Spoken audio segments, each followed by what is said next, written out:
Olá, eu sou a Samara, eu sou aluna do segundo ano Logística e vou falar um pouquinho sobre a primeira e segunda lei da termodinâmica.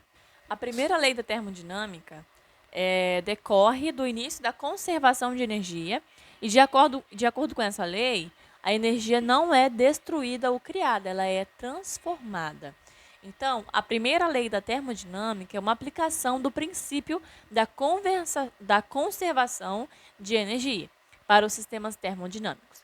De acordo com essa lei, a variação da energia interna de um sistema termodinâmico equivale à diferença entre quantidade de calor absorvido pelo sistema e o trabalho por ele realizado.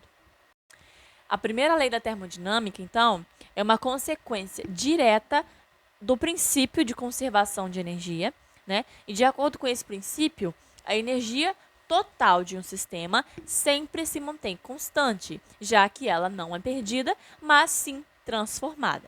No âmbito da termodinâmica, utiliza-se noções, mais específicas e menos genéricas que aquelas usadas no princípio da conservação de energia.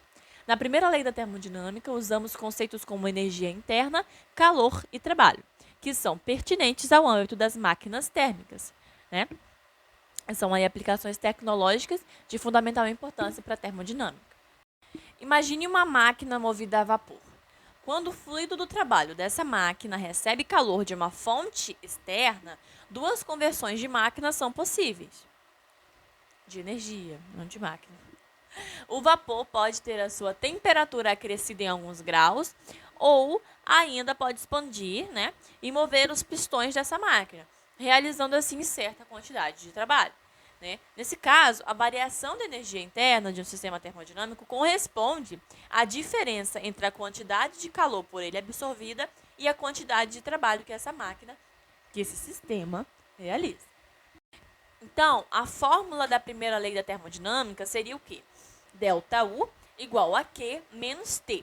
ΔU é a variação de energia interna, dada em Cal ou em Joule, Q seria o calor, dado em Cal ou em Joule. T, o trabalho, exercido aí, dado em Cal ou em Joule. Então, para a gente usar essa fórmula, a gente precisa atentar, para algumas regras dos sinais.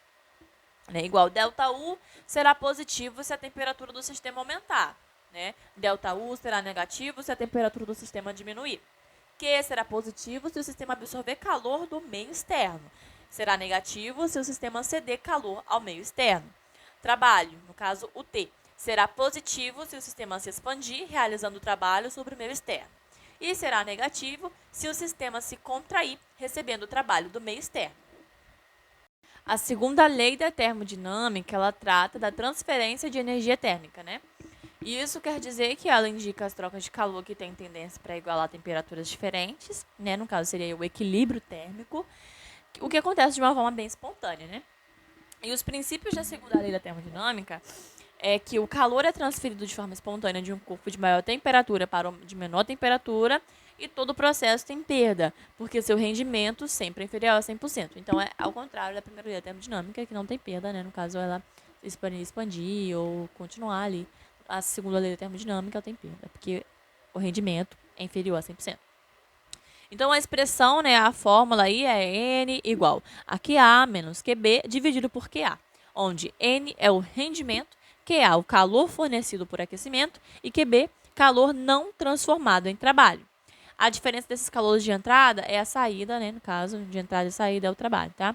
Substituindo na fórmula de rendimento, também podemos escrever N igual T dividido por QA, Aí a diferença dos calores de entrada e saída é o trabalho, seria T igual a QA menos QB.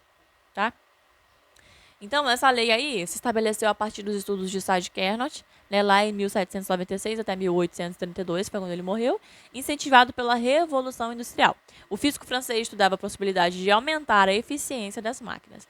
Ele analisava as máquinas térmicas e aí o Carnot ele descobriu que elas eram mais eficientes, E que quando haviam transferência de calor de temperatura para mais alta até a mais baixa, E isso acontecia sempre nessa ordem, da mais alta para mais baixa, da mais alta para mais baixa. Afinal, a transferência de energia térmica é um processo irreversível. Entendeu? Isso quer dizer que o quê? Que o trabalho depende da transferência de energia térmica, Lembrando que não é possível transformar todo o calor em trabalho. Então, a segunda lei da termodinâmica Seria basicamente isso aí. Aí tem um ciclo de Carnot, né? Que fala que enquanto uma parte funciona em temperatura mais elevada, a outra parte funciona em temperatura mais reduzida. E isso é possível de acordo com a segunda lei da termodinâmica. Tá? Isso aí é o que Carnot diz no ciclo de Carnot, né? E a segunda lei da termodinâmica é isso aí, as fórmulas, né? Eu já falei que é N igual a QA menos QB dividido por QA. É a diferença dos calores de entrada e saída, no caso seria o trabalho. Você está procurando saber qual que é o trabalho. Vai ser T igual a QA menos QB. Querendo saber aí o rendimento, vai ser N igual a T dividido por QA, tá? Simples assim, né? Aí tem Carnot, Sage Carnot, lá de 1786, né? 96, e é isso aí, basicamente. Primeira lei, segunda lei da termodinâmica.